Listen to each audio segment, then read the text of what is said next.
Добрый вечер, в эфире передача «Круглый стол» с Рахимом Ошакбаевым. И у нас сегодня снова будет нестандартный формат обсуждения. Как известно, 27 декабря 2019 года нашу страну постигла трагедия. Под Алматы потерпел крушение самолет авиакомпании БКР с 95 пассажирами на борту. В катастрофе погибли 12 человек, в том числе командир воздушного судна. Как известно, начала работу комиссия по расследованию происшествий. Рассказать о том, что же произошло в тот злосчастный день, кто виноват, что мы можем сделать, чтобы не допустить впредь подобных инцидентов, нам поможет сегодняшний гость Питер Гриффитс, генеральный директор АО «Авиационная администрация Казахстана». И прежде чем перейти к дискуссии, позвольте мне более подробно представить господина Гриффитса. Господин Гриффитс назначен директором авиационной администрации Казахстана в августе прошлого года. Ранее он возглавлял Департамент гражданской авиации Министерства транспорта в Великобритании и курировал работу британского государственного агентства гражданской авиации. Кроме того, он являлся директором по безопасности полетов и авиационной безопасности в компании EasyJet Luton. Был руководителем проекта по запуску нового лоукостера NAS Air. Летал в качестве командира на воздушных суднах Airbus 320 и Boeing 737. В разные годы работал на руководящих должностях Европейской комиссии. Был вице-президентом Европейского региона Международной ассоциации воздушного транспорта ИАТА. Акционерное общество Авиационной администрации Казахстана. Она отвечает за контроль за обеспечением авиационной безопасности и соблюдение требований организациями гражданской авиации и является подведомственной организацией Комитету гражданской авиации. Это новый подход, который реализован в рамках реализации 100 шагов 5 национальных реформ. Соответственно, этот подход в части обеспечения безопасности полетов соответствует лучшей мировой практике регулирования отрасли и внедряется у нас в Казахстане впервые. Good evening, Peter. Thank you for coming to our program. So first of all, let me ask you about this accident. So you made decision to suspend the back air operation. So what is the reason and what is your view on this accident? Okay, when I was first informed of the accident, I took a time to read all of the material that we had on back air. Two things stood out.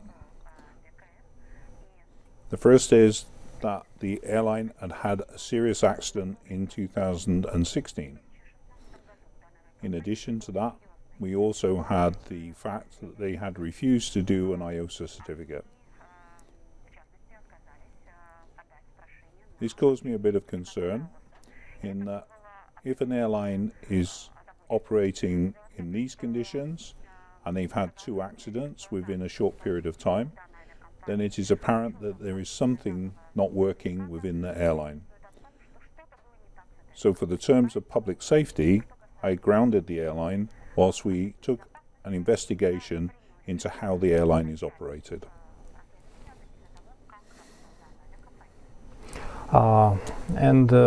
Let's talk about the accident. What is the main version? What is the reason? So are you a part of this investigation team? So I'm not part of the investigation team because under the international rules, an independent investigation is set up using experts from around the world. The current experts that you have are from Moscow, from MAK. In addition, you have the support of the United Kingdom and from Holland and from Germany, who represent not only the state of manufacture of the aircraft, but also the state of design. So our role is to look at the wider picture. Why is the airline having so many issues from a safety perspective? 2 accidents in this period of time, in a short period of time, is unusual for such a small carrier. So we launched an investigation into how the airline is being operated, to look at its safety standards, its safety management system, how it maintains its aircraft, and how that is managed and controlled. When did you launch this investigation? That investigation was launched the day of the incident. So the day of the incident, I travelled with the ministers down to Almaty to go and have a look at the crash site and to have a look at the conditions that they were operating in. So I travelled with the Deputy Prime Minister and we went and visited the crash site. We went and looked at the runway and we also had a big discussion with the airport. It became apparent during that there were some safety concerns that were being raised by people at the time that we needed to look into. I formed a commission, and that commission is still investigating the matter. It has been supported by UK Civil Aviation Authority staff who've been out here in Kazakhstan and looking at the records that the airline has, in addition to looking at their aircraft and looking at the operating conditions and how they operate the Fokker. Okay, we have discussion, especially in social media, in press, that Back Air, before this accident, they refused to pass the certification, obligatory or voluntary certification. Could you please explain? Yeah, the IOSA audit is a industry standard audit which is being passed by 430 airlines worldwide. 193 of those are non-IATA airlines. So it is an international standard which is recognized by airlines globally as being a good aviation standard. But this standard is not obligatory for But it's not obligatory here for carriers operating a domestic service. So I understand that the government tried to implement it, but they lost in court. So it allowed Back Air not to implement the IOSA audit. The other airlines did do the IOSA audit, and they are all operating at a standard which has been accepted as a good operational standard from an IATA regulatory model. What we need to do is to be able to improve on that by bringing in additional standards that we would do as a regulator. This is above the industry standard. Mm-hmm. And do you think this IOSA standard will be obligatory in Kazakhstan? I think it's obligatory for the time being because it is an acceptable level, and if you wish to operate internationally, it's a good level for you to attain. So in particular, if you wish to operate with other airlines, so for example, Air Astana has it because it's an IATA airline which carries passengers on behalf of other carriers. They all have to operate to the same international safety standard, and IOSA is that accepted standard. So those airlines that carry out interline agreements, which is the ability for you to buy a ticket on another aircraft, that is carried out using the IOSA standard. So this is a very good standard to go for. It's not the whole picture though, because here in Kazakhstan we need to improve the regulator. The regulator itself needs to operate at the same high level as the rest of the international regulators around the world. And that's why the Aviation Administration of Kazakhstan was created. Okay, so let's talk about the Aviation Administration a little bit later. Let's talk about the accident. So can you tell you as a professional, tell us your vision, what could be the reason for this? Well, the reason has been announced by the Commission already as being an icing issue.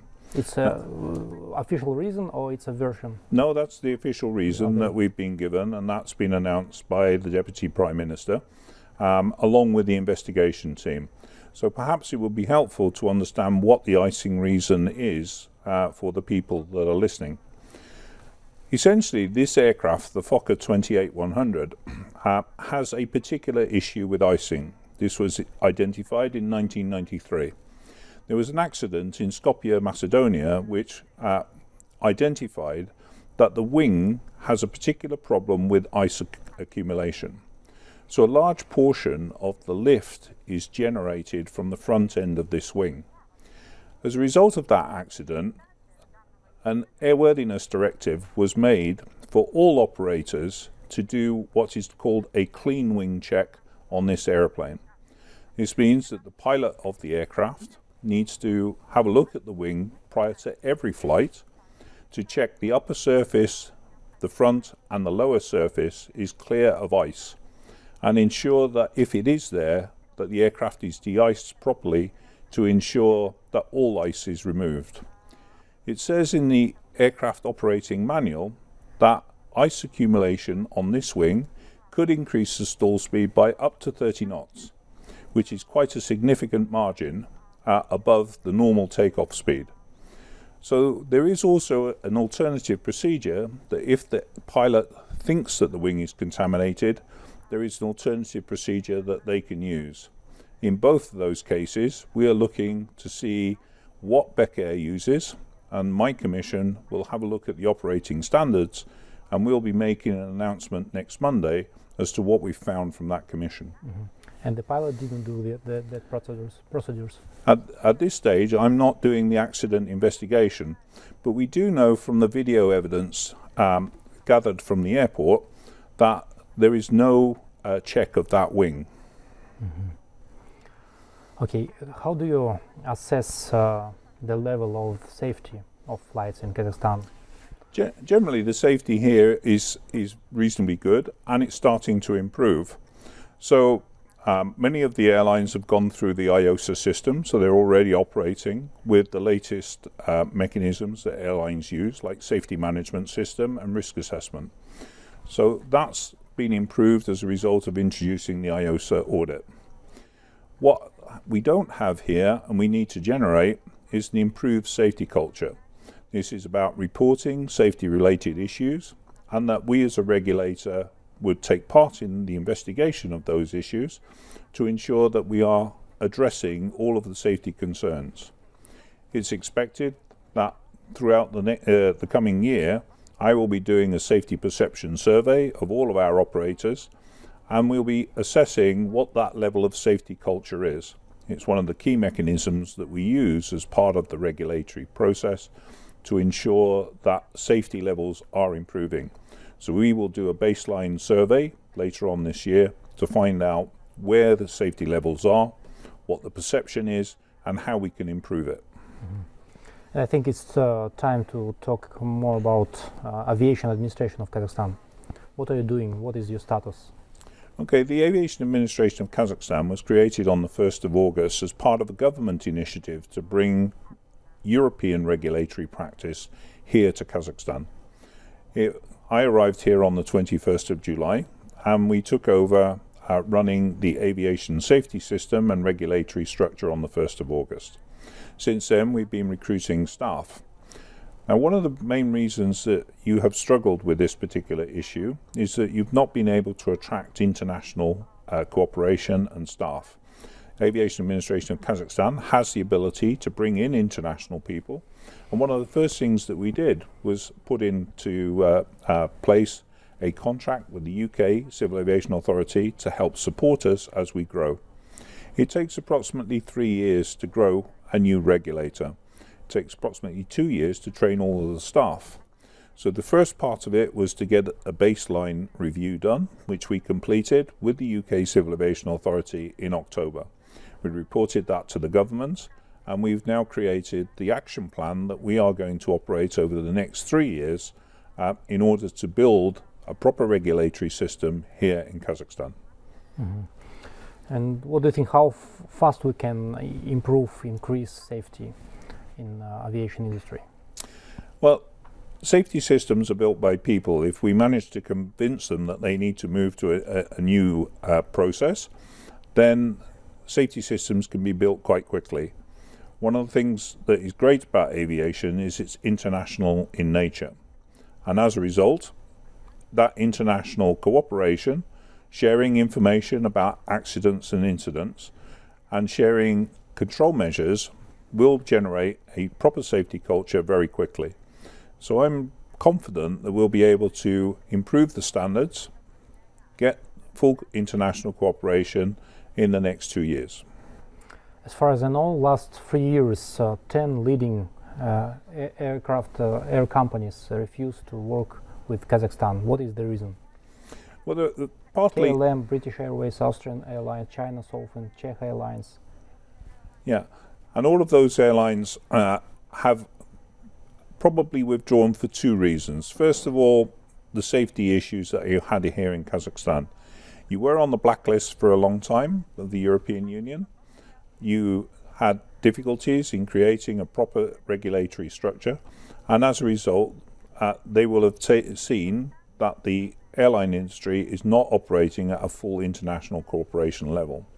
But I also think that in order to grow airlines, you need the right mechanisms in place in the country. An airline itself doesn't generate the travel opportunities. It's the businesses that operate here in Kazakhstan operating internationally.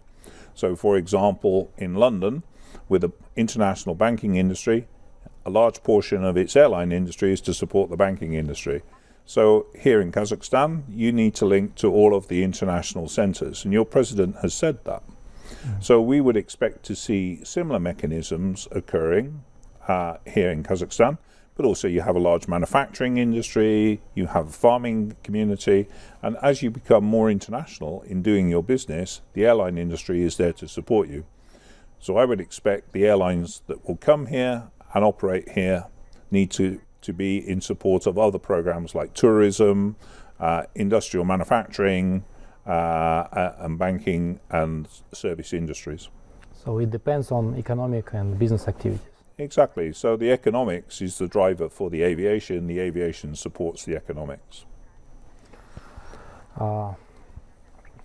Also, it's we have broad discussion about how safe is to fly by Kazakhstan air companies. So we have for the moment 4 companies, Air Astana with 2 brands. We have Kazakh Air, we have SCAT, and we have Bek Air. So how you can assess the kind of place, how you can give us a kind of rank of safety of these companies? Well, it's always difficult to rank them in safety because they're all different airlines, but let me try and give you some flavour for how we're doing this. When we started the Aviation Administration, working with other ministries, and in particular the Transport Prosecutor, we've been developing a picture of all of the airlines. So every airline has a process of being looked at in detail. We've just finished Air Astana and Flight Air Aristan. We now have an idea of how good they are. We've just started on SCAT, so we've just started the inspections on SCAT, and then we'll be looking at Kazakh, and then the next one was to be Bek. We chose them in order of size. It wasn't a view as to whether or not they were particularly safe or not safe.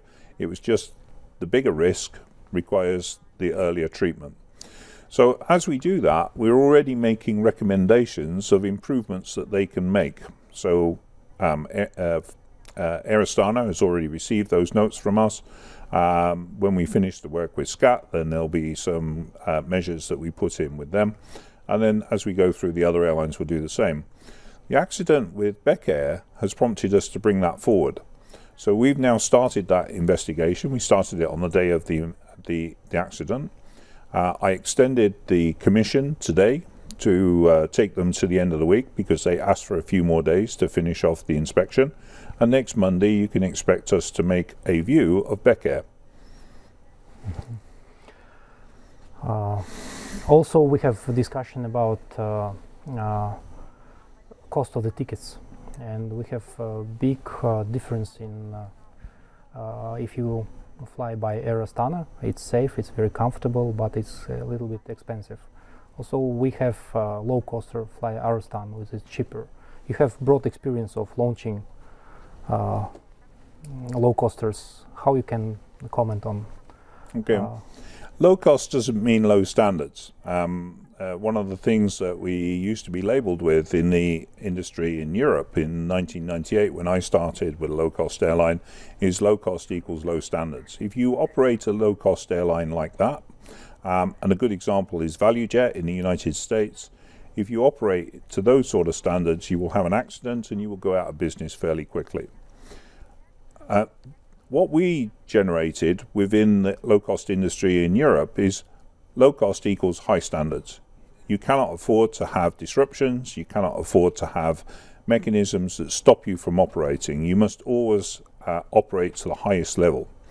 We bought brand new equipment. So both EasyJet and my own airline that I started in the Middle East, we bought brand new airplanes because we know that we're going to push them to the limit. So if you looked at British Airways in 1998, its short-haul fleet did about 6.5 hours per day. Operating as EasyJet, we were flying 13 hours a day with a similar sort of aircraft. It means that the turnarounds are quite short, but it means that your crews must operate at a very high level in order to make that happen.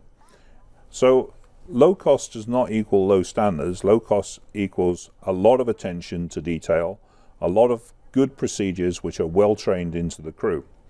So that's what we look for in low-cost airlines, is that higher level of operating capability, that high level of understanding that you would have in any large industrial process, because you cannot afford to have accidents, that's the first thing, but also every disruption costs you money. So the second thing that you do with low-cost airlines is that you have high volume equipment. In EasyJet, we operated the Airbus A319. It had 156 passengers on board instead of its initial design load. We redesigned that aircraft with Airbus, and then we got it recertificated for the new passenger load. Because more passengers means that lower cost for the individuals. So there are certain types of aircraft which are well tailored to operating low-cost airlines. The Airbus A320 or single aisle family as they're known, and the Boeing 737 fleet. Both of those are considered to be the home of low-cost airlines. When you operate other aircraft, then the economics of it change, and sometimes you're not able to operate at those lowest possible prices.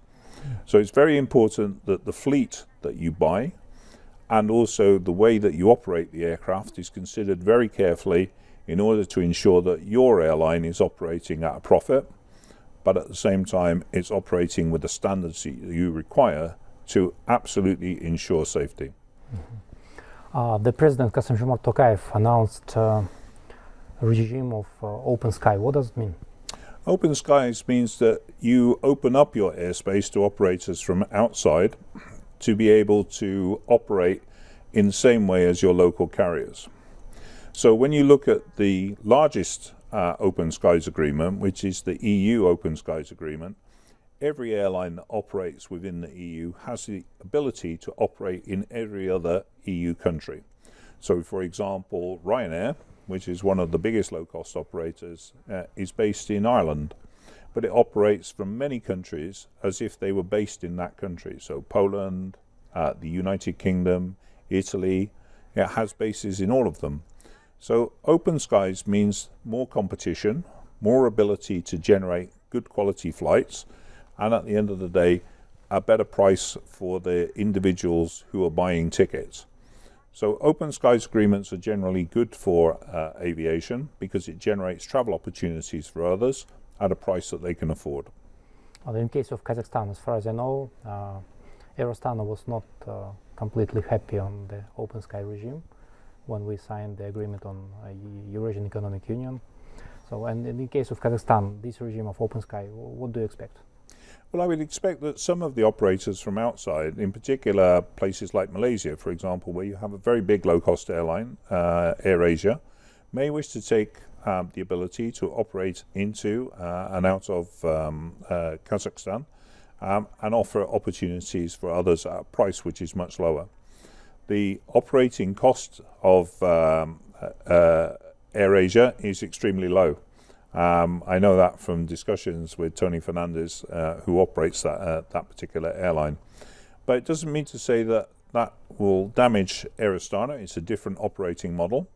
It has the ability to generate its own market. And competition is generally good for the aviation industry because it generates change and opportunity for people to buy tickets at a better price.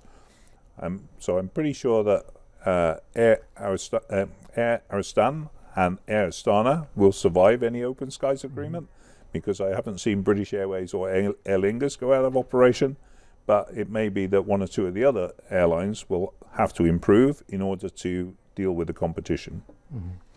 Okay, and now the last question, maybe you can give advice to our viewers who is afraid of flying, aerophobia.